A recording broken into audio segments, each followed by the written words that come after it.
ನಿಮ್ಮ ಡಾಕ್ಟರ್ ವಿಶೇಷ ನೇರ ಪ್ರಸಾರ ಕಾರ್ಯಕ್ರಮಕ್ಕೆ ಸ್ವಾಗತ. ನಾನು ಶುಭಶ್ರೀ ಜೈನ್. ಒತ್ತಡದ ಜೀವನ, ಬದಲಾಗುತ್ತಿರುವ ಜೀವನ ಶೈಲಿ, ಜನರಿಗೆ ನೂರಾರು ಆರೋಗ್ಯ ಸಮಸ್ಯೆ, ಯಾವ ಸಮಸ್ಯೆಗೆ ಯಾವ ಚಿಕಿತ್ಸೆ ಅನ್ನೋದೇ ದೊಡ್ಡ ಚಿಂತೆ.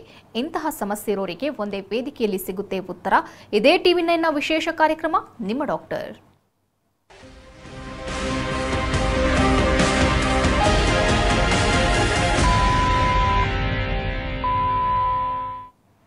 ನಮ್ಮ ದೇಹದಲ್ಲಿನ ಪ್ರತಿಯೊಂದು ಅಂಗಾಂಗಗಳು ಅತಿ ಅಗತ್ಯವಾಗಿರುತ್ತೆ. ಸಣ್ಣ ಅಂಗಾಂಗಗಳಿಂದ ಹಿಡಿದು ದೊಡ್ಡ ಅಂಗಾಂಗಗಳ ತನಕ ಪ್ರತಿಯೊಂದರ ಕಾರ್ಯ ಮಹತ್ವದ್ದು. ಯಾವುದೇ ಅಂಗಾಂಗವನ್ನ ನಾವು ಕಡೆಗಣಿಸುವಂತಿಲ್ಲ. ಹೃದಯಕ್ಕೆ ಸಮರ್ಪಕವಾಗಿ ರಕ್ತವನ್ನ ಹರಿಸುವಲ್ಲಿ ರಕ್ತನಾಳಗಳ ಪಾತ್ರ ಬಹುಮುಖ್ಯ. ಆದರೆ ಕೆಲವರ ದೇಹದಲ್ಲಿನ ಅಸಮರ್ಪಕ ಕ್ರಿಯೆಗಳಿಂದ ಉಬ್ಬಿರುವ ರಕ್ತನಾಳಗಳು ಕಂಡುಬರುತ್ತೆ. ಹಾಗೆ ಸಾಕಷ್ಟು ದೈಹಿಕ ಚಟುವಟಿಕೆ ಇಲ್ಲದೆ ಇರೋದು ಕಾಲುಗಳಲ್ಲಿನ ರಕ್ತದ ಹರಿವನ್ನ ಕಡಿಮೆ ಮಾಡುತ್ತೆ. ಇದು ರಕ್ತನಾಳಗಳ ಮೇಲೆ ಗುಳ್ಳೆಗಳ ರಚನೆಗೆ ನೆರವಾಗುತ್ತೆ. ಇದನ್ನ ವೆರಿಕೋಸ್ ವೇನ್ಸ್ ಅಥವಾ ಉಬ್ಬಿರುವ ರಕ್ತನಾಳಗಳು ಅಂತ ಕರೀತಾರೆ. ಈ ಕಾಯಿಲೆಯಿಂದ ಬಳಲುವವರು ಸಾಕಷ್ಟು ಜನ, ಆದರೆ ಭಯಪಡುವ ಅವಶ್ಯಕತೆ ಇಲ್ಲ. ಯಾಕಂದ್ರೆ ಇದಕ್ಕೆ ಪರಿಣಾಮಕಾರಿ ಹಾಗೂ ಶಾಶ್ವತ ಪರಿಹಾರ ಇದೆ. ಈ ಬಗ್ಗೆ ಹೆಚ್ಚಿನ ಮಾಹಿತಿ ನೀಡಲಿದ್ದಾರೆ ನಮ್ಮ ಹೋಮಿಯೋಪತಿಯ ವೈದ್ಯರಾದ ಸ್ನೇಹ. ಡಾಕ್ಟರ್, ಕಾರ್ಯಕ್ರಮಕ್ಕೆ ಸ್ವಾಗತ. ನಮಸ್ಕಾರ. ಇನ್ನು ವೀಕ್ಷಕರೇ, ಟಿವಿ ಸ್ಕ್ರೀನ್ನಲ್ಲಿರುವಂತಹ ಸಂಖ್ಯೆಗೆ ಕರೆ ಮಾಡೋ ಮೂಲಕ ತಾವು ಡಾಕ್ಟರ್ ಜೊತೆ ನೇರವಾಗಿ ಮಾತನಾಡಬಹುದು. ಡಾಕ್ಟರ್, ನಾವು ಇವತ್ತು ವೆರಿಕೋಸ್ ವೇನ್ಸ್ ಬಗ್ಗೆ ಮಾತನಾಡಲಿಕ್ಕಿದ್ದೇವೆ. ಸಾಕಷ್ಟು ಜನರಿಗೆ ವೆರಿಕೋಸ್ ವೇನ್ಸ್ ಅಂದ್ರೆ ಏನು ಅನ್ನೋದೇ ಗೊತ್ತಿಲ್ಲ. ತಾವೇನು ಹೇಳ್ತೀರಾ? ವೆರಿಕೋಸ್ ವೇನ್ಸ್ ಅನ್ನುವಂಥದ್ದು ಇತ್ತೀಚಿನ ದಿನಗಳಲ್ಲಿ, ಅಂದರೆ ಈಗ ಕೋವಿಡ್ ಆಗಿರ್ಬೋದು ಅಥವಾ ಕೋವಿಡ್ ನಂತರ ಆಗಿರ್ಬೋದು, ಇತ್ತೀಚಿನ ದಿನಗಳಲ್ಲಿ ಈ ವೆರಿಕೋಸ್ ವೇನ್ಸ್ ಅನ್ನುವಂಥದ್ದು ಅಥವಾ ಉಬ್ಬಿರುವಂತಹ ರಕ್ತನಾಳಗಳು ಅಂತ ಏನು ಹೇಳ್ತೀವಿ, ಸೊ ಇದನ್ನು ಸಾಕಷ್ಟು ಜನರಲ್ಲಿ ನಾವು ನೋಡ್ತಿದ್ದೀವಿ. ಸ್ಪೆಷಲಿ ನಿಮಗೆಲ್ಲರಿಗೂ ಗೊತ್ತಿರೋ ರೀತಿಯೇ ವರ್ಕ್ ಫ್ರಮ್ ಹೋಮ್ ತುಂಬ ಇದೆ, ಕುತ್ಕೊಂಡೇ ಅತಿ ಹೆಚ್ಚಾಗಿ ಕೆಲಸ ಮಾಡುವಂಥದ್ದು. ಸೊ ನಮ್ಮ ಕಾಲಲ್ಲಿ ಅಥವಾ ಪೂರ್ತಿ ದೇಹದಲ್ಲಿ ಶುದ್ಧ ರಕ್ತನಾಳಗಳು ಮತ್ತು ಅಶುದ್ಧ ರಕ್ತನಾಳಗಳು ಅಂತ ಇರುತ್ತೆ. ಸೊ ಜನರಲ್ ಆಗಿ ಈ ಶುದ್ಧ ರಕ್ತನಾಳಗಳು ಏನು ಮಾಡುತ್ತೆ ಅಂದರೆ, ಇವುಗಳಲ್ಲಿರುವಂಥ ಆಕ್ಸಿಜಿನೇಟೆಡ್ ಬ್ಲಡ್ ಅಂದರೆ ಒಳ್ಳೆಯ ರಕ್ತ ಏನಾಗುತ್ತೆ ಆರ್ಟ್ರೀಸ್ ಅಂದರೆ ಶುದ್ಧ ರಕ್ತನಾಳಗಳ ಮೂಲಕ ಎಲ್ಲ ದೇಹದಲ್ಲೂ ಸಂಚಲನ ಮಾಡುವಂಥದ್ದು. ಇನ್ನು ಅಶುದ್ಧ ರಕ್ತನಾಳಗಳು ಏನು ಮಾಡುತ್ತೆ, ಎಲ್ಲ ದೇಹದಲ್ಲಿರುವಂತಹ ಡಿಆಕ್ಸಿಜಿನೇಟೆಡ್ ಬ್ಲಡ್ಡನ್ನು ತೆಗೆದುಕೊಂಡು ಅದನ್ನು ವಾಪಸ್ ಹಾರ್ಟ್ ಮೂಲಕ ಮತ್ತೆ ವಾಪಸ್ ಅದನ್ನು ಆಕ್ಸಿಜಿನೇಟೆಡ್ ಬ್ಲಡ್ ಆಗಿ ತಿರುಗಿಸಿ ಮತ್ತೆ ಬಾಡಿ ಪೂರ್ತಿನೂ ಬ್ಲಡ್ ಸರ್ಕ್ಯುಲೇಷನ್ ಆಗುವಂಥದ್ದು. ಸೊ ಈ ಶುದ್ಧ ರಕ್ತನಾಳಗಳು ಎಲ್ಲ ದೇಹದಲ್ಲಿ ಶುದ್ಧ ರಕ್ತವನ್ನು ಸಂಚರಿಸೋದು ಎಷ್ಟು ಇಂಪಾರ್ಟೆಂಟೋ, ಅದೇ ರೀತಿ ಈ ವೇನ್ಸ್ ಅಥವಾ ಅಶುದ್ಧ ರಕ್ತನಾಳಗಳು ಕೂಡ ಅಷ್ಟೇ ಇಂಪಾರ್ಟೆಂಟ್ ಆಗುತ್ತೆ. ಸೊ ಈ ಅಶುದ್ಧ ರಕ್ತನಾಳಗಳು ಒಳಗಡೆ ವ್ಯಾಲ್ವ್ ಅಂತ ಇರುತ್ತೆ, ಕವಟಗಳು ಅಂತ ಹೇಳ್ತೀವಿ. ಸೊ ಇದು ಏನು ಮಾಡುತ್ತೆ ಅಂತಂದರೆ, ಜನರಲಿ ಈ ವೆರಿಕೋಸ್ ವೇನ್ಸ್ ಹೆಚ್ಚಾಗಿ ನಾವು ನೋಡುವಂಥದ್ದು ಕಾಲಲ್ಲಿ, ಮೀನ್ಕಂಡ ಆಗಿರ್ಬೋದು, ತೊಡೆ ಭಾಗದಲ್ಲಿ ಇರ್ಬೋದು, ಪಾದದಲ್ಲಿ ಅತಿ ಹೆಚ್ಚಾಗಿ ಕಾಣಿಸ್ಕೊಳ್ಳುವಂಥದ್ದು. ಸೊ ಕೆಂಪದಾಗಿರುವಂಥ ರಕ್ತನಾಳಗಳಾಗಿರ್ಬೋದು ಅಥವಾ ನೀಲಿ ಕಟ್ಟಿರುವಂಥ ರಕ್ತನಾಳಗಳಾಗಿರ್ಬೋದು ಅಥವಾ ಹಸಿರಾಗಿ ಊದ್ಕೊಂಡಿರುವಂಥ ರಕ್ತನಾಳಗಳಾಗಿರ್ಬೋದು, ಯಾವಾಗ ಈ ರೀತಿ ಕಾಣಿಸ್ಕೊಳ್ತಾ ಹೋಗುತ್ತೋ ಸೊ ಅದಕ್ಕೆ ನಾವು ವೆರಿಕೋಸ್ ವೇನ್ಸ್ ಅಂತ ಹೇಳ್ತೀವಿ. ಸೊ ಉಬ್ಬಿರುವಂಥ ರಕ್ತನಾಳಗಳು, ಈ ಕವಟಗಳು ಅಥವಾ ವ್ಯಾಲ್ವ್ಗಳು, ವೇನ್ಸ್ ಒಳಗಡೆ ಇರುವಂಥ ವ್ಯಾಲ್ವ್ಗಳು ಯಾವಾಗ ವೈಫಲ್ಯವಾಗುತ್ತೋ, ಯಾವಾಗ ಫೇಲ್ ಆಗುತ್ತೋ ಅಥವಾ ಆ ವ್ಯಾಲ್ವ್ ಒಳಗಡೆ ಇರುವಂತಹ ಕೆಲಸ ಆಟೋಮೆಟಿಕ್ ಆಗಿ ಈ ಯಾವಾಗ ನಮ್ಮ ಮೀನ್ಕಂಡ ವೀಕ್ ಆಗ್ತಾ ಹೋಗುತ್ತೋ, ಕಾಫ್ ಮಸಲ್ಸ್ ಅಂತ ಹೇಳ್ತೀವಿ, ಯಾವಾಗ ಇದು ವೀಕ್ ಅಂತಂದರೆ ಯಾವಾಗ ಇದು ತುಂಬ ಟೈಟ್ ಆಗ್ತಾ ಹೋಗುತ್ತೋ, ಕಾಫ್ ಮಸಲ್ಸ್ಗಳು ಎಷ್ಟು ಸಾಫ್ಟ್ ಇರುತ್ತೆ ಮೀನ್ಕಂಡ ಅಷ್ಟು ಒಳ್ಳೆಯದು. ಯಾವಾಗ ಮೀನ್ಕಂಡ ಗಟ್ಟಿ ಆಗ್ತಾ ಹೋಗುತ್ತೋ ಆವಾಗ ಏನಾಗುತ್ತೆ, ಈ ಮೀನ್ಕಂಡ ಪಂಪ್ ಮಾಡಲಿಕ್ಕಾಗಲ್ಲ. ಸೊ ಕೆಳಗಡೆ ಇರುವಂಥ ಎಲ್ಲ ಅಶುದ್ಧ ರಕ್ತವನ್ನು ತೊಡೆ ಮಾಂಸಖಂಡಗಳಿಗೆ, ಅಲ್ಲಿಂದ ಅದು ಹಾರ್ಟ್ಗೆ ಹೋಗುವಂಥದ್ದು.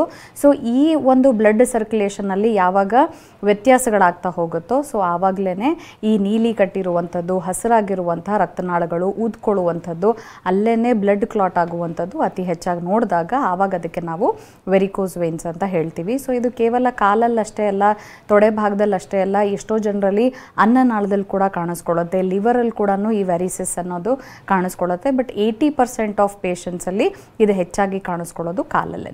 ಓಕೆ ಡಾಕ್ಟರ್, ಲಕ್ಷಣಗಳ ಬಗ್ಗೆ ಹೇಳೋದಾದ್ರೆ ಹೇಗಿರುತ್ತೆ? ಜನರಲಿ ಇಂಪಾರ್ಟೆಂಟ್ ಏನು ಅಂದರೆ, ಬಹಳ ಜನ ಈ ವೆರಿಕೋಸ್ ವೇನ್ಸನ್ನು ನೆಗ್ಲೆಕ್ಟ್ ಮಾಡೋದೇ ಇದರಲ್ಲಿ ಹೆಚ್ಚಾಗಿ ಲಕ್ಷಣಗಳು ಇರಲ್ಲ ಅಂತ ಬಹಳ ಇಂಪಾರ್ಟೆಂಟು. ಏಕೆಂದರೆ ಇದು ಫಸ್ಟ್ ಸ್ಟೇಜಲ್ಲಿ ಯಾವಾಗ ಸ್ವಲ್ಪ ಮಟ್ಟದಲ್ಲಿ ಮಾತ್ರನೇ ಕೆಂಪಾಗಿರುವಂಥ ರಕ್ತನಾಳಗಳು ಊದ್ಕೊಳ್ತಾ ಹೋಗುವಂಥದ್ದು ಅಥವಾ ನೀಲಿ ಕಟ್ಟಿರುವಂಥ ರಕ್ತನಾಳಗಳಾಗಿರ್ಬೋದು, ಹಸಿರಾಗಿರುವಂಥ ರಕ್ತನಾಳಗಳು ಊದ್ಕೊಳ್ತಾ ಹೋದಾಗ ಫಸ್ಟ್ ಸ್ಟೇಜಲ್ಲಿ ಇದರಲ್ಲಿ ಯಾವುದೇ ರೀತಿ ಲಕ್ಷಣಗಳು ಇರೋದೇ ಇಲ್ಲ. ಎರಡನೇ ಸ್ಟೇಜಲ್ಲಿ ಕೂಡ ಬರೀ ಕಾಲು ಭಾರ ಆಗುವಂಥದ್ದು, ತುಂಬ ಹೊತ್ತು ಹೊತ್ತು ಕುತ್ಕೊಂಡಾಗ ಪಾದದ ಹತ್ರ ಊತ ಬರುವಂಥದ್ದು ಇದು ಮಾತ್ರ ಕಾಣಿಸ್ಕೊಳ್ತಾ ಹೋಗುತ್ತೆ. ಯಾವಾಗ ಇದು 3ನೇ ಸ್ಟೇಜು 4ನೇ ಸ್ಟೇಜ್ ಹೋಗುತ್ತೋ ಆಗ ಕಾಲು ಜೋಮ್ ಬರುವಂಥದ್ದು, ಕಾಲು ನೋವು ಬರುವಂಥದ್ದು, ಕೆಳಗಡೆ ನೆಲದ ಮೇಲೆ ಕುತ್ಕೊಳ್ಳೋಕ್ಕಾಗದೇ ಇರುವಂಥದ್ದು, ಇದಾದ ನಂತರ ಕಾಲು ಕಲರ್ ಚೇಂಜ್ ಆಗ್ತಾ ಹೋಗುತ್ತೆ. ಪಾದದಲ್ಲಿ ಏನಾಗುತ್ತೆ ಆಗ್ತಾ ಬರುವಂಥದ್ದು, ತದನಂತರ ಅಲ್ಸರ್ಸ್ ಆಗುವಂಥದ್ದು. ಸೊ ಸ್ಟೇಜಸಲ್ಲಿ ನೋಡಿದ್ರೆ ಫಸ್ಟ್ 2 ಸ್ಟೇಜಸಲ್ಲಿ ಹೆಚ್ಚು ಲಕ್ಷಣಗಳು ಇಲ್ಲದೆ ಇರೋ ಕಾರಣಕ್ಕೇ ಬಹಳ ಜನ ಇದನ್ನು ನೆಗ್ಲೆಕ್ಟ್ ಮಾಡ್ತಾ ಹೋಗುವಂಥದ್ದು.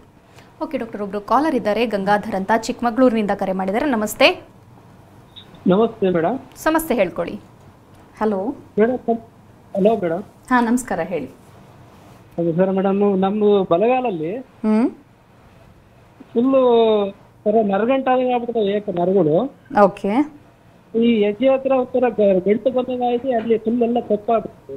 ಓಕೆ, ಯಾವಾಗಿಂದ ಆಗಿರೋದು ಇದು?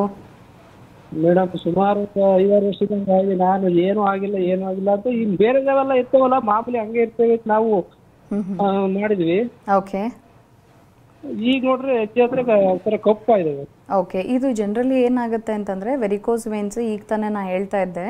ಸೊ ಫಸ್ಟ್ ಸ್ಟೇಜು ಸೆಕೆಂಡ್ ಸ್ಟೇಜಲ್ಲಿ ಇದ್ದಾಗ ಇದರಲ್ಲಿ ನೋವು ಆಗೋದಾಗಿರ್ಬೋದು ಅಥವಾ ಉರಿ ಆಗೋದಾಗಿರ್ಬೋದು ಯಾವುದೇ ರೀತಿ ಲಕ್ಷಣಗಳು ಕಾಣಿಸ್ಕೊಳೋದೇ ಇಲ್ಲ. ಅದೇ ಕಾರಣಕ್ಕೆ ನೀವು ನೆಗ್ಲೆಕ್ಟ್ ಮಾಡಿದ್ದೀರಾ. ಸೊ ಯಾವಾಗ ಕಾಲು ಕಪ್ಪಾಗ್ತಾ ಹೋಗುತ್ತೋ ಇದು ಆಲ್ರೆಡಿ 4ನೇ ಸ್ಟೇಜ್ ಹತ್ರ ಬಂದಿರುತ್ತೆ. ಅಂದರೆ ಚರ್ಮಕ್ಕೆ ಯಾವಾಗ ಬ್ಲಡ್ ಸರ್ಕ್ಯುಲೇಷನ್ ಕರೆಕ್ಟಾಗಿ ಆಗಲ್ವೋ, ಯಾವಾಗ ಕಾಲಲ್ಲಿ ಬ್ಲಡ್ ಸರ್ಕ್ಯುಲೇಷನ್ ಕರೆಕ್ಟಾಗಿ ಆಗದೇನೆ ಅಶುದ್ಧ ರಕ್ತನಾಳಗಳು ಒಳಗಡೆ ಅಂದರೆ ವೇನ್ಸ್ ಒಳಗಡೆ ಬ್ಲಡ್ ಕ್ಲಾಟ್ಗಳಾಗ್ತಾ ಹೋಗುತ್ತೆ. ಸೊ ಅವಾಗಲೇ ಅಲ್ಲಿ ಊದ್ಕೊಳ್ತಾ ಹೋಗುತ್ತೆ, ಗಂಟುಗಳ ಥರ ಕಾಣಿಸ್ಕೊಳ್ತಾ ಹೋಗುತ್ತೆ. ಇದಕ್ಕೆ ಒಂದು ಸತಿ ನೀವು ಕಾಲ್ದು ಸ್ಕ್ಯಾನ್ ಮಾಡಿಸ್ಬೇಕಾಗತ್ತೆ. ಮಾಡಿಸಿ ಖಂಡಿತವಾಗ್ಲೂ ನಮ್ಮ ಹೋಮಿಯೋಪತಿ ವೈದ್ಯರನ್ನು ಮೀಟ್ ಮಾಡಿದ್ರೆ ಇದು ಯಾವ ಹಂತದಲ್ಲಿದೆ, ಎಷ್ಟು ಮಟ್ಟಿಗೆ ಇದು ಸ್ಪ್ರೆಡ್ ಆಗಿದೆ, ಮತ್ತು ಕಾಲಲ್ಲಿ 4 ಥರದ್ದು ಇಂಪಾರ್ಟೆಂಟ್ ವೇನ್ಸ್ಗಳಿರುತ್ತೆ. ಈ ವೇನ್ಗಳಲ್ಲಿ ಯಾವ ವೇನ್ಗಳಲ್ಲಿ ಹೆಚ್ಚು ತೊಂದರೆ ಆಗಿದೆ ಅದನ್ನು ನೋಡಿಕೊಂಡು ಖಂಡಿತವಾಗ್ಲೂ ಹೋಮಿಯೋಪತಿ ಚಿಕಿತ್ಸೆಯನ್ನು ಕೊಡ್ಬೋದು. ಕಾಲೇನು ಕಪ್ಪಾಗ್ತಾ ಇದೆ ಅದು ಕೂಡ ಕ್ರಮೇಣವಾಗಿ ಕಡಿಮೆ ಆಗ್ತಾ ಬರುತ್ತೆ. ಜೊತೆಗೆ ಅಲ್ಲೇನು ಗಂಟುಗಳು ಒಳಗಡೆ ಊದ್ಕೊಂಡಿದೆ ಅದು ಕೂಡ ಕ್ರಮೇಣವಾಗಿ ಕಡಿಮೆ ಆಗಿ ಹುಷಾರಾಗುತ್ತೆ. ಧನ್ಯವಾದ ಕರೆ ಮಾಡಿದ್ದಕ್ಕಾಗಿ. ಮಹೇಶ್ ಬೆಂಗಳೂರಿನಿಂದ ಕರೆ ಮಾಡಿದ್ದಾರೆ. ನಮಸ್ತೆ ಮಹೇಶ್ ಅವರೇ. ನಮಸ್ತೆ ಮೇಡಮ್. ಡಾಕ್ಟರ್ ಇದ್ದಾರೆ, ಮಾತನಾಡಿ. ನಮಸ್ಕಾರ ಮಹೇಶ್ ಅವರೇ, ಹೇಳಿ. ಹಲೋ ಮೇಡಮ್, ನಮಗೆ ಇದು ತುಂಬ ನೋವಾಗುತ್ತೆ ಮೇಡಮ್. ಇದ್ರ ಹತ್ರ ಸೊಂಟದಿಂದ ಕೆಳಗಡೆ. ಓಕೆ.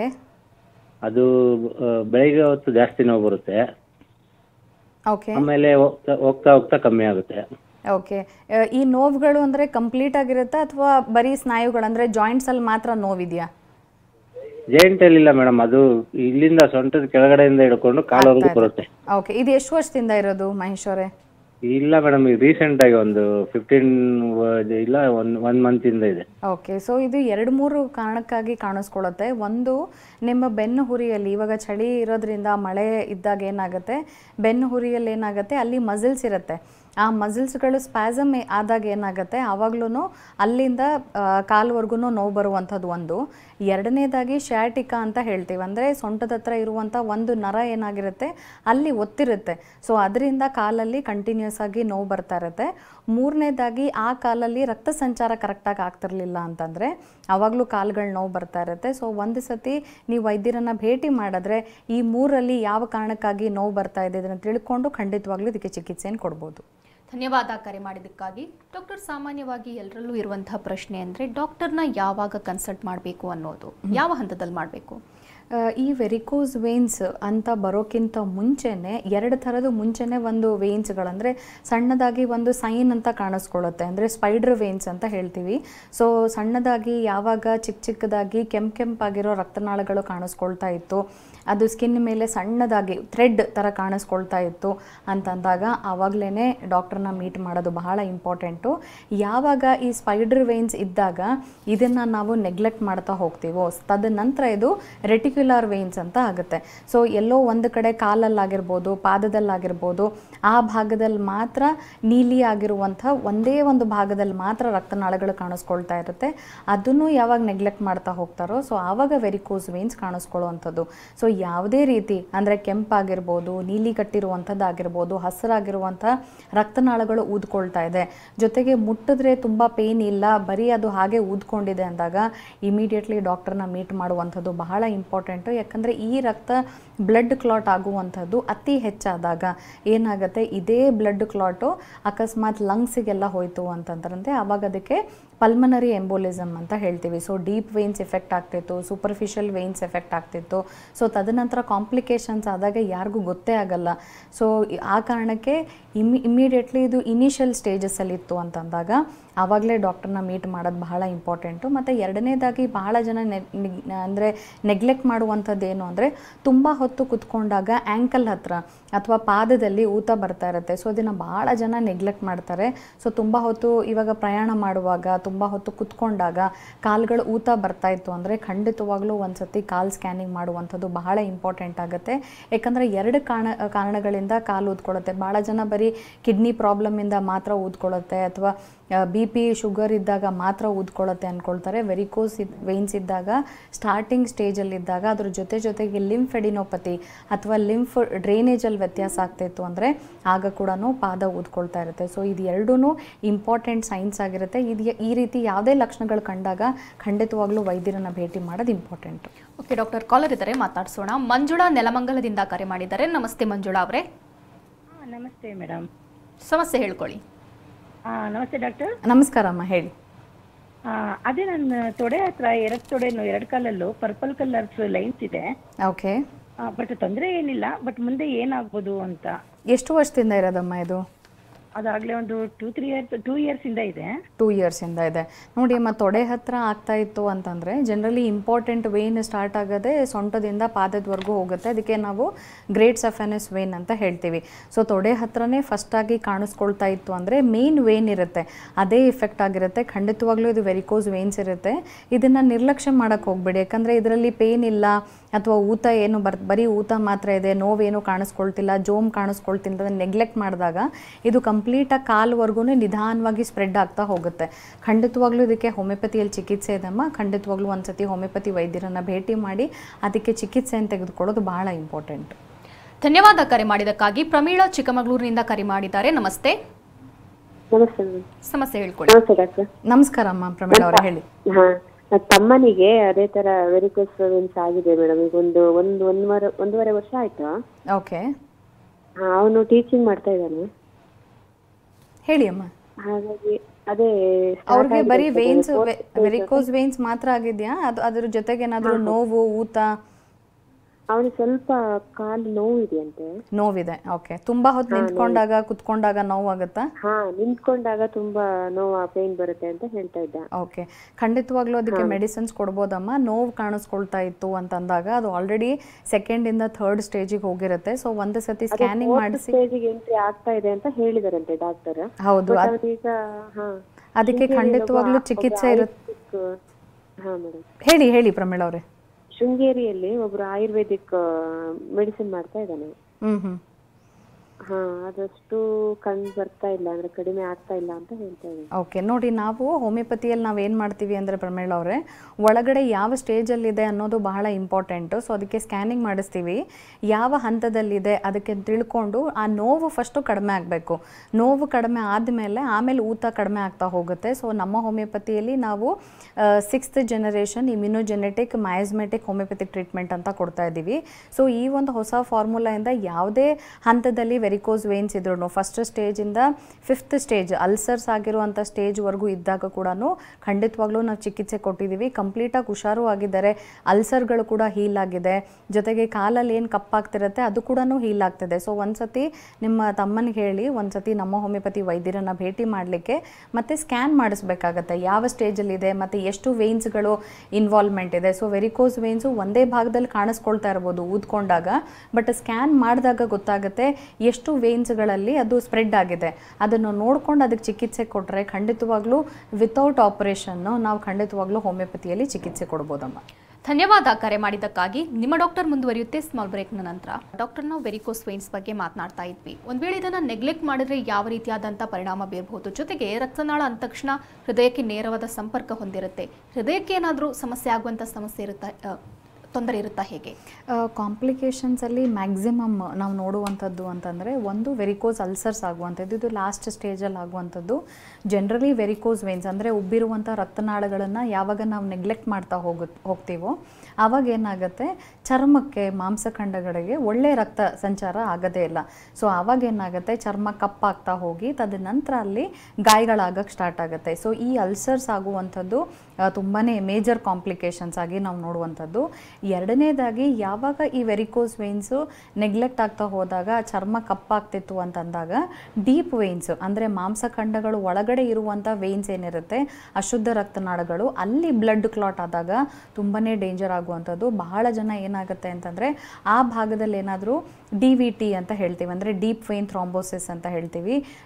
ಒಳಗಡೆ ಇರುವಂತಹ ಡೀಪ್ ವೇನ್ಸಲ್ಲಿ ಯಾವಾಗ ಬ್ಲಡ್ ಕ್ಲಾಟ್ ಆಗ್ತಾ ಹೋಗುತ್ತೋ, ಸೊ ಆ ಬ್ಲಡ್ ಕ್ಲಾಟು ಡೈರೆಕ್ಟಾಗಿ ಹೋಗುವಂಥದ್ದು ನಮ್ಮ ಲಂಗ್ಸ್ಗೆ. ಸೊ ಲಂಗ್ಸಲ್ಲಿ ಯಾವಾಗ ಈ ಒಳಗಡೆ ಬ್ಲಡ್ ಕ್ಲಾಟ್ ಆಗಿರುವಂಥದ್ದು ಹೋಗುತ್ತೋ, ಸೊ ಆಗ ಇಮಿಡಿಯೇಟ್ಲಿ ಏನಾಗುತ್ತೆ, ರೆಸ್ಪಿರೇಟರಿ ಫೇಲ್ಯೂರ್ ಅಂದರೆ ಉಸಿರು ನಿಂತ್ಕೊಳ್ಳುವಂಥ ಚಾನ್ಸಸ್ ತುಂಬ ಇರುತ್ತೆ. ಅದಕ್ಕೆ ನಾವು ಪಲ್ಮನರಿ ಎಂಬೋಲಿಸಮ್ ಅಂತ ಹೇಳ್ತೀವಿ. ಜನರಲಿ ಇದನ್ನು ಯಾರಲ್ಲಿ ಗರ್ಭಿಣಿ ಇದ್ದಾಗ ವೆರಿಕೋಸ್ ವೇನ್ಸನ್ನು ಜಾಸ್ತಿ ನೋಡ್ತೀವೋ, ಅಥವಾ ಡೆಲಿವರಿ ಆದ ನಂತರ ವೆರಿಕೋಸ್ ವೇನ್ಸ್ ಜಾಸ್ತಿ ಆಗುವಂಥದ್ದು, ಅಥವಾ ಮೆನೋಪಾಸ್ ಆದಮೇಲೆ ಮುಟ್ಟು ನಿಂತ ಆದಮೇಲೆ ಹಾರ್ಮೋನ್ ಪ್ರಾಬ್ಲಮ್ಗಳಿಂದ ಯಾವಾಗ ವೆರಿಕೋಸ್ ವೇನ್ಸ್ ಹೆಚ್ಚಾಗಿ ನೋಡ್ತೀವೋ, ಸೊ ಅವರಲ್ಲಿ ಈ ಡೀಪ್ ವೇನ್ ಥ್ರಾಂಬೋಸಿಸ್ ನೋಡುವಂಥದ್ದು. ಎರಡನೇದಾಗಿ ಕಾಂಪ್ಲಿಕೇಶನ್ಸ್ ನಾವು ನೋಡುವಂಥದ್ದು ಚರ್ಮದಲ್ಲಿ ಏನಾಗುತ್ತೆ, ಕಂಪ್ಲೀಟಾಗಿ ಕಪ್ಪಾಗ್ತಾ ಹೋಗುತ್ತೆ, ತದನಂತರ ಅಲ್ಲಿ ಗುಳ್ಳೆಗಳಾಗ್ತಾ ಹೋಗುತ್ತೆ. ಸೊ ಇದಕ್ಕೆ ವೆರಿಕೋಸ್ ಎಕ್ಸಿಮಾ ಅಂತ ಹೇಳ್ತೀವಿ. ಸೊ ಇದು ಕೂಡ ಕಾಂಪ್ಲಿಕೇಶನ್ ಆಗುತ್ತೆ. ನಾಲ್ಕನೇದಾಗಿ ಇಂಪಾರ್ಟೆಂಟ್ ಏನು ಅಂತಂದರೆ, ಯಾವಾಗ ವೇನ್ಸ್ಗಳಲ್ಲಿ ಸೂಪರ್ಫಿಷಿಯಲ್ ವೇನ್ಸ್, ತದನಂತರ ಡೀಪ್ ವೇನ್ಸಲ್ಲಿ ಒಳಗಡೆ ಇರುವಂಥ ರಕ್ತನಾಳಗಳಲ್ಲಿ ಯಾವಾಗ ಪ್ರಾಬ್ಲಮ್ ಆಗ್ತಾ ಹೋಗುತ್ತೋ, ಸೊ ಆವಾಗ ಕಾಲಲ್ಲಿರುವಂಥ ನರಗಳಲ್ಲಿ ನರ್ವ್ಸಲ್ಲಿ ಕೂಡ ತೊಂದರೆ ಆಗ್ತಾ ಹೋಗುತ್ತೆ. ಸೊ ನ್ಯೂರೋಪತಿ ಅಂತ ಹೇಳ್ತೀವಿ. ಸೊ ಇದನ್ನು ಕಾಂಪ್ಲಿಕೇಶನ್ಸ್ ಆಗಿ ನಾವು ನೋಡ್ಬೋದು. ಬಟ್ ಹೆಚ್ಚಾಗಿ ನಾವು ನೋಡುವಂಥದ್ದು ಒಂದು ಪಲ್ಮನರಿ ಎಂಬೋಲಿಸಮ್, ಅಂದರೆ ಲಂಗ್ಸ್ ಒಳಗಡೆ ಹೋಗಿ ಬ್ಲಡ್ ಕ್ಲಾಟ್ ಸೇರ್ಕೊಳ್ಳುವಂಥದ್ದು, ಇಮಿಡಿಯೇಟ್ಲಿ ರೆಸ್ಪಿರೇಟರಿ ಹಾಳಾಗುವಂಥದ್ದು, ಅಂದರೆ ಉಸಿರಾಡ್ಲಿಕ್ಕೆ ಆಗದೇ ಇರುವಂಥದ್ದು. ಬಹಳ ಜನ ಎದೆ ನೋವ್ತಾ ಇದೆ ಅಂತಂದಾಗ ಬರೀ ಹಾರ್ಟ್ ಪ್ರಾಬ್ಲಮ್ ಅಷ್ಟೇ ಅಂದ್ಕೊಳ್ತಾರೆ. ಈ ವೆರಿಕೋಸ್ ವೇನ್ಸ್ ಪೇಷಂಟಲ್ಲಿ ಯಾವಾಗ ಎದೆ ನೋವು ಬರ್ತಾ ಇರುತ್ತೋ, ಖಂಡಿತವಾಗ್ಲೂ ಲಂಗ್ಸಲ್ಲಿ ಬ್ಲಡ್ ಕ್ಲಾಟ್ ಆಗಿರುವಂಥದ್ದು ಚೆಕ್ ಮಾಡಿಸುವಂಥದ್ದು ಬಹಳ ಇಂಪಾರ್ಟೆಂಟ್ ಆಗುತ್ತೆ. ಮೂರನೇದಾಗಿ ಇಂಪಾರ್ಟೆಂಟ್ ಏನು ಅಂತಂದರೆ, ಈ ವೆರಿಕೋಸ್ ವೇನ್ಸು ಕೇವಲ ಒಂದೇ ವೇನಲ್ಲಿ ಇರುವಂಥದ್ದಲ್ಲ. ಕಾಲಲ್ಲಿ ಇಂಪಾರ್ಟೆಂಟಾಗಿ 4 ವೇನ್ಸ್ ಇರುತ್ತೆ. 4 ವೇನ್ಸ್ಗಳಲ್ಲಿ ಯಾವಾಗ ನಿಧಾನವಾಗಿ ಇದು ಸ್ಪ್ರೆಡ್ ಆಗ್ತಾ ಹೋಗುತ್ತೋ, ಸೊ ಆವಾಗ ಇನ್ನೊಂದು ಕಾಲಲ್ಲಿ ಕಾಣಿಸ್ಕೊಳ್ಳುವಂಥದ್ದು. ಜೊತೆಗೆ ಇಂಪಾರ್ಟೆಂಟ್ ಏನು ಅಂದರೆ, ಮೇಲ್ಸಲ್ಲಿ ಗಂಡಸರಲ್ಲಿ ಏನಾಗುತ್ತೆ, ಇದೇ ವೆರಿಕೋಸ್ ವೇನ್ಸನ್ನು ನೆಗ್ಲೆಕ್ಟ್ ಮಾಡಿದಾಗ ಟೆಸ್ಟೀಸಲ್ಲಿ ಕೂಡ ವೆರಿಕೋಸೀಲ್ ಕಾಣಿಸ್ಕೊಳ್ತಾ ಹೋಗುತ್ತೆ, ಅಂದರೆ ವೆರಿಕೋಸ್ ವೇನ್ಸು ಟೆಸ್ಟೀಸ್ ಹತ್ರನೂ ಆಗ್ತಾ ಹೋಗುತ್ತೆ. ಸೊ ಆವಾಗ ಕೂಡ ಕಾಂಪ್ಲಿಕೇಶನ್ಸ್ ಆಗುವಂಥದ್ದು. ಸೊ ಇದು ಮೇಜರ್ ಆಗಿ ನೋಡುವಂಥ ಕಾಂಪ್ಲಿಕೇಶನ್ಸ್ ಆಗಿರುತ್ತೆ. ಓಕೆ ಡಾಕ್ಟರ್, ಇನ್ನು ಈ ಸಮಸ್ಯೆ ಇರುವಂಥವರು ಯಾವೆಲ್ಲ ಟೆಸ್ಟ್ಗಳನ್ನು ಮಾಡಬೇಕಾಗುತ್ತೆ? ಒಂದು ಕಾಲಲ್ಲಿರುವಂಥದ್ದು ಡಾಪ್ಲರ್ ಸ್ಕ್ಯಾನ್ ಅಂತ ಹೇಳ್ತೀವಿ, ವೀನಸ್ ಡಾಪ್ಲರ್ ಸ್ಕ್ಯಾನ್ ಅಂತ. ಅಂದರೆ ಅಶುದ್ಧ ರಕ್ತನಾಳಗಳನ್ನು ನೋಡ್ಕೊಳ್ಳುವಂಥದ್ದು ಒಂದು ಸ್ಕ್ಯಾನ್ ಇರುತ್ತೆ. ಸೊ ನಾರ್ಮಲ್ ಸ್ಕ್ಯಾನ್ ಯಾವ ರೀತಿ ಇರುತ್ತೆ ಅದೇ ರೀತಿಯೇ ಸ್ಕ್ಯಾನ್ ಇರುತ್ತೆ ಕಾಲಿಗೆ ಮಾಡಿಸುವಂಥದ್ದು. ಇದು ಬಹಳ ಇಂಪಾರ್ಟೆಂಟು. ಎರಡನೇದಾಗಿ ಇಂಪಾರ್ಟೆಂಟ್ ಏನು ಅಂದರೆ, ಬ್ಲಡ್ ಕ್ಲಾಟ್ಸ್ಗಳು ಹೆಚ್ಚಾಗಿತ್ತು ಅಂತಂದಾಗ, ಅಥವಾ ಹಾರ್ಟ್ ಸಮಸ್ಯೆಗಳೇನಾದರೂ ಇತ್ತು ಅಂತಂದಾಗ, ಆವಾಗ ಹಾರ್ಟ್ಗೆ ಸಂಬಂಧಪಟ್ಟಂಗೆ 2D ಇಕೋ ಆಗಿರ್ಬೋದು, ಇದು ಕೂಡ ಇಂಪಾರ್ಟೆಂಟ್. ಕಾಂಪ್ಲಿಕೇಶನ್ಸ್ ಏನಾದರೂ ಆಗಿತ್ತು ಅಂದರೆ ಆವಾಗ ಮಾಡಿಸುವಂಥದ್ದು. ಇನ್ ಕೇಸ್ ಏನಾದರೂ ಡಯಾಬಿಟೀಸ್ ಇತ್ತು ಅಥವಾ ಹೈಪರ್ ಟೆನ್ಷನ್ಸ್ ಇತ್ತು, ಸೊ ಅದರಿಂದ ಏನಾದರೂ ಬ್ಲಡ್ ಸರ್ಕ್ಯುಲೇಷನಲ್ಲಿ ವ್ಯತ್ಯಾಸ ಆಗಿ ವೆರಿಕೋಸ್ ವೇನ್ಸ್ ಹೆಚ್ಚಾಗಿ ಕಾಣಿಸ್ಕೊಳ್ತಿತ್ತು ಅಂತಂದರೆ, ಆವಾಗ ಡಯಾಬಿಟೀಸ್ಗೆ ಸಂಬಂಧಪಟ್ಟಂಗೆ ಫಾಸ್ಟಿಂಗು ಮತ್ತು ಪೋಸ್ಟ್ ಪ್ರ್ಯಾಂಡಿಯಲ್ ಬ್ಲಡ್ ಶುಗರು, HbA1c ಇದೆಲ್ಲ ಇಂಪಾರ್ಟೆಂಟ್ ಆಗ್ತಾ ಹೋಗುತ್ತೆ. ಸೊ ಮೇಜರ್ ಆಗಿ ವೀನಸ್ ಡಾಪ್ಲರ್ ಸ್ಕ್ಯಾನು ಬಹಳ ಇಂಪಾರ್ಟೆಂಟ್ ಆಗುತ್ತೆ. ಜೊತೆಗೆ ಲಿಪಿಡ್ ಪ್ರೊಫೈಲ್, ಕೊಲೆಸ್ಟ್ರಾಲ್ ಲೆವೆಲ್ಸ್ ಏನಾದರೂ ಹೆಚ್ಚಿತ್ತು ಅಂತಂದಾಗ, ಬ್ಲಡ್ ಸರ್ಕ್ಯುಲೇಷನ್ ಕರೆಕ್ಟಾಗಿ ಆಗ್ತಿರಲಿಲ್ಲ. ಜೊತೆಗೆ ಇಂಪಾರ್ಟೆಂಟ್ ಏನಂದರೆ PTINR ಅಂತ ಹೇಳ್ತೀವಿ, ಇದು ಭಾಳ ಇಂಪಾರ್ಟೆಂಟ್ ಟೆಸ್ಟು. ಸೊ ಪ್ಲೇಟ್ಲೆಟ್ಸ್ ಆಗಿರ್ಬೋದು, PT ಪ್ರೋಥ್ರಾಂಬಿನ್ ಟೆಸ್ಟ್ ಟೈಮ್ ಏನಿರುತ್ತೆ, ಇವುಗಳಲ್ಲಿ ವ್ಯತ್ಯಾಸ ಆಗುವಂಥದ್ದು ಬಹಳ ಇಂಪಾರ್ಟೆಂಟ್. ಇದರಲ್ಲಿ ಏನಾದರೂ 20 ಸೆಕೆಂಡ್ಸ್ಗಿಂತ ಹೆಚ್ಚಿತ್ತು ಅಥವಾ 5 ಸೆಕೆಂಡ್ಸ್ಗಿಂತ ಕಮ್ಮಿ ಇತ್ತು ಅಂದರೆ ಬ್ಲಡ್ ಕ್ಲಾಟ್ಸ್ಗಳು ವೇಗವಾಗಿ ಆಗ್ತಾ ಇರುತ್ತೆ. ಸೊ ಇದನ್ನು ನೋಡ್ಕೊಳ್ಳುವಂಥದ್ದು ಬಹಳ ಇಂಪಾರ್ಟೆಂಟ್. ಇದು ಮೇಜರ್ ಇನ್ವೆಸ್ಟಿಗೇಷನ್ಸ್ ಮಾಡಿಸುವಂಥದ್ದು. ಓಕೆ ಡಾಕ್ಟರ್, ಇನ್ನು ಟ್ರೀಟ್ಮೆಂಟ್ ಪ್ರೊಸೀಜರ್ ಬಗ್ಗೆ ಮಾತನಾಡೋದಾದರೆ ನಮ್ಮ ಹೋಮಿಯೋಪತಿಯಲ್ಲಿ ಹೇಗಿರುತ್ತೆ? ನಾವು ನಮ್ಮ ಹೋಮಿಯೋಪತಿಯಲ್ಲಿ ಹೊಸದೊಂದು ಫಾರ್ಮುಲಾ ಮಾಡಿದ್ದೀವಿ. ಸೊ ಇದಕ್ಕೆ ನಾವು 6th ಜನರೇಷನ್ ಇಮ್ಯುನೋಜೆನೆಟಿಕ್ ಮಯಾಸ್ಮೆಟಿಕ್ ಹೋಮಿಯೋಪತಿಕ್ ಟ್ರೀಟ್ಮೆಂಟ್ ಅಂತ. ಸೊ ಇದರಲ್ಲಿ ನಾವು ಯಾವುದೇ ಹಂತದಲ್ಲಿ ವೆರಿಕೋಸ್ ವೇನ್ಸ್ ಇದ್ದರೂ ಕೂಡ, ಫಸ್ಟ್ ಸ್ಟೇಜಿಂದ 5th ಸ್ಟೇಜ್ವರೆಗೂ ಯಾವುದೇ ಸ್ಟೇಜಸ್ಸಲ್ಲಿದ್ರೂ ಖಂಡಿತವಾಗ್ಲೂ ಕಂಪ್ಲೀಟಾಗಿ ವೀನಸ್ ಡಾಪ್ಲರ್ ಸ್ಕ್ಯಾನಲ್ಲಿ ಹಳೇದು ಮತ್ತು ಹೊಸದು ನೋಡಿದಾಗ ಕಂಪ್ಲೀಟಾಗಿ ಗುಣ ಆಗಿರೋದನ್ನು ನೋಡ್ತಾ ಇದ್ದೀವಿ. ಎರಡನೇದಾಗಿ ಯಾವ ಕಾರಣಕ್ಕಾಗಿ ಆಗ್ತಿದೆ, ಪ್ರೆಗ್ನೆನ್ಸಿಯಿಂದ ಹಾರ್ಮೋನ್ ಪ್ರಾಬ್ಲಮ್ಸಿಂದ ಆಗ್ತಿದೆಯಾ, ಅಥವಾ ಡೆಲಿವರಿ ಆದ ನಂತರ ಆಗ್ತಿದೆಯಾ, ಅಥವಾ ಅತಿ ಹೆಚ್ಚಾಗಿ ಸ್ಮೋಕಿಂಗು ಅಥವಾ ಆಲ್ಕೋಹಾಲ್ ಮಾಡೋದ್ರಿಂದ ಈ ಬ್ಲಡ್ ಕ್ಲಾಟ್ಸ್ಗಳು ಹೆಚ್ಚಾಗ್ತಾ ಹೋಗುತ್ತೆ ಕಾಲಲ್ಲಿ, ಅದರಿಂದ ಆಗ್ತಾ ಇದೆಯಾ, ಅಥವಾ ತುಂಬ ಹೊತ್ತು ನಿಂತ್ಕೊಳ್ಳೋದ್ರಿಂದ ಆಗ್ತಾ ಇದೆಯಾ, ಒಂದೇ ಜಾಗದಲ್ಲಿ ಅತಿ ಹೆಚ್ಚಾಗಿ ಕುತ್ಕೊಳ್ಳೋದ್ರಿಂದ ಆಗ್ತಾ ಇದೆಯಾ, ಅಥವಾ ತೂಕ ಹೆಚ್ಚಿರೋದ್ರಿಂದ ಆಗ್ತಾ ಇದೆಯಾ. ಸೊ ಇವೆಲ್ಲವೂ ಇಂಪಾರ್ಟೆಂಟ್ ಕಾರಣಗಳನ್ನು ನೋಡಿಕೊಂಡು ನಾವು ಅದಕ್ಕೆ ಹೋಮಿಯೋಪತಿ ಚಿಕಿತ್ಸೆಯನ್ನು ಕೊಡುವಂಥದ್ದು. ಇನ್ನು ಹೆರಿಡಿಟ್ರಿಯಾಗಿ ಏನಾದರೂ ಇದೆಯಾ, ಅಥವಾ ತಂದೆ ತಾಯಿ ಅಜ್ಜಿ ತಾತ ಇವರಲ್ಲಿ ಯಾರಿಗಾದರೂ ವೆರಿಕೋಸ್ ವೇನ್ಸ್ ಇದ್ದಾಗ ಅನುವಂಶವಾಗಿ ಬಂದಿತ್ತು ಅಂದರೆ ಆವಾಗ ನಾವು ಜೆನೆಟಿಕ್ ಹೋಮಿಯೋಪತಿಕ್ ಟ್ರೀಟ್ಮೆಂಟ್ ಅಂತ ಕೊಡ್ತೀವಿ. ಸೊ ಅನುವಂಶವಾಗಿ ಬರುವಂಥ ಕಾಯಿಲೆಗಳಿಗೂ ನಮ್ಮ ಹೋಮಿಯೋಪತಿಯಲ್ಲಿ ಖಂಡಿತವಾಗ್ಲೂ ಚಿಕಿತ್ಸೆ ಇದೆ. ಇನ್ನು ಫಾಸ್ಟ್ ಪ್ರೋಗ್ರೆಸಿವ್ ಡಿಸೀಸ್ ಅಂತ ಹೇಳ್ತೀವಿ, ಅಂದರೆ ಜನರಲಿ ವೆರಿಕೋಸ್ ವೇನ್ಸು ತುಂಬ ನಿಧಾನವಾಗಿ ಒಂದು ಹಂತದಿಂದ ಇನ್ನೊಂದು ಹಂತಕ್ಕೆ ಹೋಗುವಂಥದ್ದು. ಕೆಲವೊಬ್ಬರಲ್ಲಿ ಏನಾಗುತ್ತೆ, ಅನುವಂಶವಾಗಿದ್ದಾಗ ಅಥವಾ ತುಂಬ ಹೊತ್ತು ನಿಂತ್ಕೊಂಡಾಗ, ಒಂದೇ ಜಾಗದಲ್ಲಿ ಕುತ್ಕೊಂಡು ಕೆಲಸ ಮಾಡಿದಾಗ ಫಾಸ್ಟಾಗಿ 3-6 ತಿಂಗಳಲ್ಲೇ 1ನೇ ಸ್ಟೇಜಿಂದ 2ನೇ ಸ್ಟೇಜು, 2ನೇ ಸ್ಟೇಜಿಂದ 4ನೇ ಸ್ಟೇಜು, ಸೊ ಅಷ್ಟು ಫಾಸ್ಟಾಗಿ ಪ್ರೋಗ್ರೆಸಿವ್ ಆದಾಗ ಆಗ ಕೂಡ ನಾವು 6th ಜನರೇಷನ್ ಇಮ್ಯುನೋಜೆನೆಟಿಕ್ ಹೋಮಿಯೋಪತಿಕ್ ಟ್ರೀಟ್ಮೆಂಟ್ ಕೊಡ್ತೀವಿ. ಸೊ ಇದರಿಂದ ಫಾಸ್ಟಾಗಿ ಏನು ಸ್ಪ್ರೆಡ್ ಆಗ್ತಾ ಹೋಗುತ್ತೆ, ಜೊತೆ ಕಾಂಪ್ಲಿಕೇಶನ್ಸ್ನ ಕೂಡ ತಡೆಗಟ್ಟಲಿಕ್ಕೆ ನಾವು ನಮ್ಮ ಹೋಮಿಯೋಪತಿಯಲ್ಲಿ ಚಿಕಿತ್ಸೆಯನ್ನು ಕೊಡ್ತೀವಿ ವಿತೌಟ್ ಸರ್ಜರಿ ಅನ್ನುವಂಥದ್ದು ಬಹಳ ಇಂಪಾರ್ಟೆಂಟ್. ಯಾಕಂದರೆ ಸಾಕಷ್ಟು ಜನರಲ್ಲಿ ವೆರಿಕೋಸ್ ವೇನ್ಸ್ ಇದ್ದಾಗ ಇಮಿಡಿಯೇಟ್ಲಿ ಸರ್ಜರಿ ಮಾಡಿಸ್ಕೋಬೇಕು, ಆಪ್ರೇಷನ್ ಮಾಡಿಸ್ಕೊಳ್ಬೇಕು ಅಂತಾರೆ. ಸೊ ಯಾರು ಆಪ್ರೇಷನ್ ಭಯ ಪಡ್ತಾರೋ ಅಥವಾ ಆಪ್ರೇಷನ್ ಇಷ್ಟ ಇರಲ್ವೋ ಖಂಡಿತವಾಗ್ಲೂ ನಮ್ಮ ಹೋಮಿಯೋಪತಿಯಲ್ಲಿ ಚಿಕಿತ್ಸೆಯನ್ನು ಕೊಡ್ಬೋದು. ಯಾಕಂತಂದರೆ ನಾವು ನಮ್ಮ ಹೋಮಿಯೋಪತಿಯಲ್ಲಿ ವಿತೌಟ್ ಸರ್ಜರಿ ಈ ಡೀಪ್ ವೇನ್ ಥ್ರಾಂಬೋಸಿಸ್ ಆಗಿರ್ಬೋದು, ವೆರಿಕೋಸ್ ವೇನ್ಸ್ ಆಗಿರ್ಬೋದು, ಯಾವುದೇ ಹಂತದಲ್ಲಿದ್ದರೂ ಕೂಡ ನಾವು ಚಿಕಿತ್ಸೆಯನ್ನು ಕೊಡ್ತೀವಿ. Thank you doctor. Varicose veins ಬಗ್ಗೆ ಸಾಕಷ್ಟು ಮಾಹಿತಿ ನೀಡಿದ್ರಿ. ನಮಸ್ಕಾರ. ವೀಕ್ಷಕರೇ, ಡಾಕ್ಟರನ್ನು ನೇರವಾಗಿ ಭೇಟಿಯಾಗಬೇಕು ಅಂದರೆ ಅಡ್ರೆಸ್ ಲೇಟ್ ಇಂತಿದೆ. ನಮ್ಮ ಹೋಮಿಯೋಪತಿ ಬೆಂಗಳೂರು ಶಾಖೆಗಳು ಮಲ್ಲೇಶ್ವರಂ, ಜಯನಗರ. ಇತರೆ ಶಾಖೆಗಳು ಹುಬ್ಬಳ್ಳಿ, ಮೈಸೂರು, ದಾವಣಗೆರೆ, ಕಲಬುರಗಿ, ಹಾಸನ, ಶಿವಮೊಗ್ಗ. ಮಹಾರಾಷ್ಟ್ರ ಮುಂಬೈ, ಪುಣೆ, ಸೋಲಾಪುರ, ಕೋಲ್ಹಾಪುರ, ನಾಗ್ಪುರ, ಔರಂಗಾಬಾದ್, ನಾಸಿಕ್, ಥಾಣೆ, ನಾಂದೇಡ್. ದೂರವಾಣಿ ಸಂಖ್ಯೆ 96-202-402-40. ಇದು ಇವತ್ತಿನ ನಿಮ್ಮ ಡಾಕ್ಟರ್. ನಿರಂತರ ಸುದ್ದಿಗಾಗಿ ನೋಡ್ತಾ ಇರಿ TV9.